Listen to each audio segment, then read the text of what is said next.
Hey, welcome back to the Academic Society. So today I'm actually going to be answering questions or one question from my Facebook group for grad students. So I asked what information they wanted to know about my life in academia, and they asked some great questions. So this question for today was how to prepare for end of the semester student evaluations, because those can be scary, those can be soul-sucking and sad and mean. So how do you prepare for those so that you can have the best outcome possible? So I'm sharing my tips today. So if you're interested in those, keep watching this video. I'm Toyin, the founder of the Academic Society. I got my PhD in math, got my dream job as a lecturer, and I also create these YouTube videos for grad students as well as academics to share time management tips, productivity tips, and then to share my academic lifestyle. So here's some academic stuff for you today.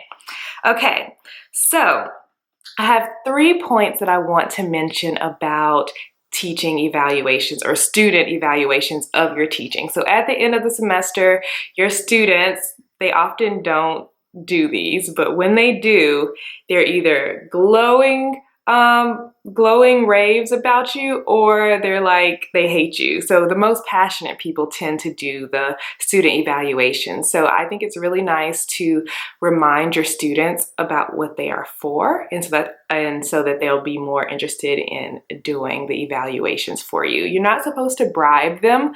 I think that's a little unethical, but you can figure out ways to get your students to complete evaluations, and so you can get a better picture of how they thought the semester went in your class. So I have 3 things that I want to talk about. The first thing that I want to talk about is that students remember the first day of class and they remember the end of the semester. So they rarely think about what happened in between when they're filling out their student evaluations of your class. They really remember the first day because that lets them know, oh, I want to stay in this class, or please get me out, I need a new instructor. And then the end because it's most fresh on their mind and they're thinking about the final exam and how they're going to do and how they're doing in the class.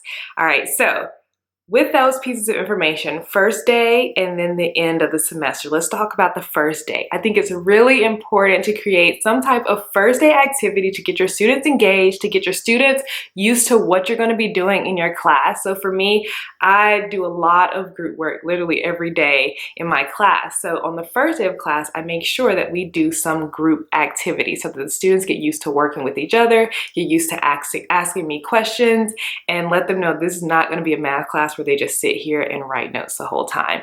And so they tend to remember that. And my activity is pretty fun. So I always kind of like draw them in with the fun first day of activity, and then we really get to work.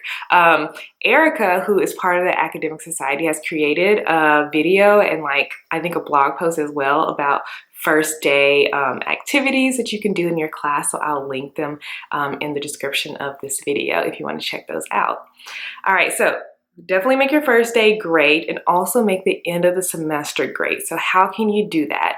So something I like to do, especially when I'm teaching a class for the first time, is a mid-semester evaluation. So you can conduct these on your own, which is what I did when I first started teaching, or your Center for Teaching and Learning may actually have resources for you. So at my school, our Center for Teaching and Learning will conduct a mid-semester faculty evaluation for you, where they actually come into your class for about 20 minutes and you leave, and they have all of these questions that they ask your students about how the class is going, and then they give you the feedback.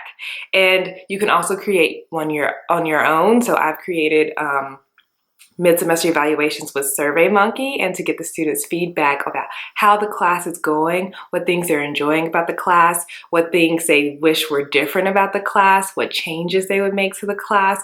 And so the key here is to find something that they don't like about the class or something they think could be made better and actually change something. Show the students that you actually listen to them. And so it can be something so small as, so for me, I give a quiz every week, and so I don't do any makeup quizzes, so I tell the students I will drop your 3 lowest quizzes, including the ones that you missed. And we also had a bunch of homework assignments, and so they were like, I really think that homework assignments should be dropped. So I was like, okay, I heard you guys. We'll drop 2 of them. Did that affect their grade? No. But it made the morale of my students better, and they know that I listen to them and I care about their learning. So actually considering the results of the mid-semester evaluations, talking to them about it, and actually making some type of change for them. All right, next, part of what I mentioned before, but number 2 on my list is listen to your students. Listen to their complaints. I know sometimes they say things that really aren't helpful and their suggestions are counterproductive to the class, but sometimes they have legitimate concerns and maybe the class is very stressful for them. Maybe they have a lot going on this week and they would like for a homework assignment to be pushed to the next week. There's something that you can do to help them out if you actually listen to them. So actually thinking about your students, being concerned for them and listening to them, they will feel that and they'll know that you care about them, and that will help improve your evaluations. And then finally, number 3 is to explain what the evaluations are for. Because students don't give good feedback in student evaluations unless you explain to them what they're for. So yes, they are for like other students to see which professors they want to take for what classes, but they're also for the next group of students who plan to take the class from you.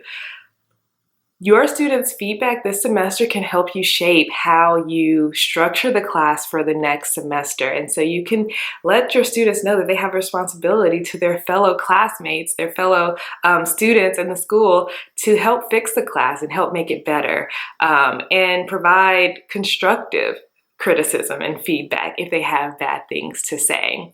And so those are my 3 tips, but at the end of the day, student evaluations, they're just opinions, right? And sometimes those opinions are good, sometimes they're bad. What really matters is the effort you put in your class, that you actually listen and care about your students, and then you work to make the best experience for you and them every single semester. So I hope that you enjoyed this video. Thank you so much for watching. Have a wonderful day.